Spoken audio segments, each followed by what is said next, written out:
बिस्मिल्लाहिर्रहमानिर्रहीम अस्सलाम वालेकुम प्यारा दोस्तों, एक नई वीडियो सां गॾु अवांजी ख़िदमत में हाज़िर आहियूं। प्यारा दोस्तों, असांजे अॼु जे वीडियो जो टॉपिक आहे इम्तियाज़ माडाई, जेको मुमताज़ मौलाई जो नंढो भाउ, बहितरीन शाइर ऐं बहितरीन सिंगर पिणु आहे।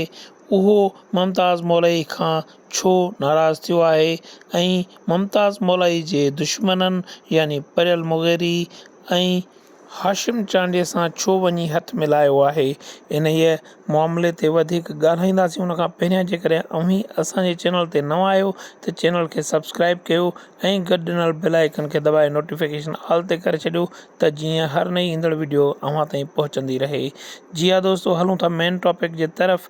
इम्तियाज़ माडाई जेको हिकु बहितरीन शाइर ऐं बहितरीन सिंगर आहे, जेको मुमताज़ मौलाई खे पिणु पंहिंजी शाइरी ॾींदो रहंदो आहे। न सिर्फ़ु एतिरो पर इम्तियाज़ माडाई मुमताज़ मौलाई जो नंढो भाउ पिणु आहे ऐं मुमताज़ मौलाई इम्तियाज़ माडाई जो शाइरी में उस्ताद पिणु आहे।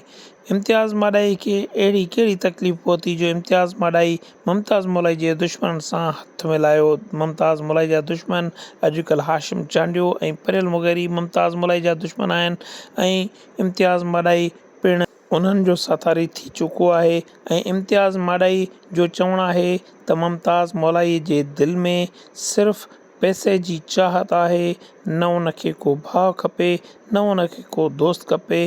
पर मां इम्तियाज़ माडाई मुमताज़ मौलाई जहिड़ो न आहियां। मूंखे सुठा दोस्त बि खपनि ऐं सुठा भाइर बि खपनि, पर अहिड़े भाउ खां चङो आहे त खट ख़ाली हुजे।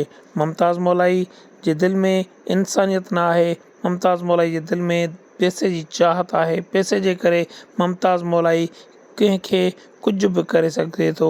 मुमताज़ मौलाई जी इहा बुख ॾींहों ॾींहुं वधंदी वञे थी।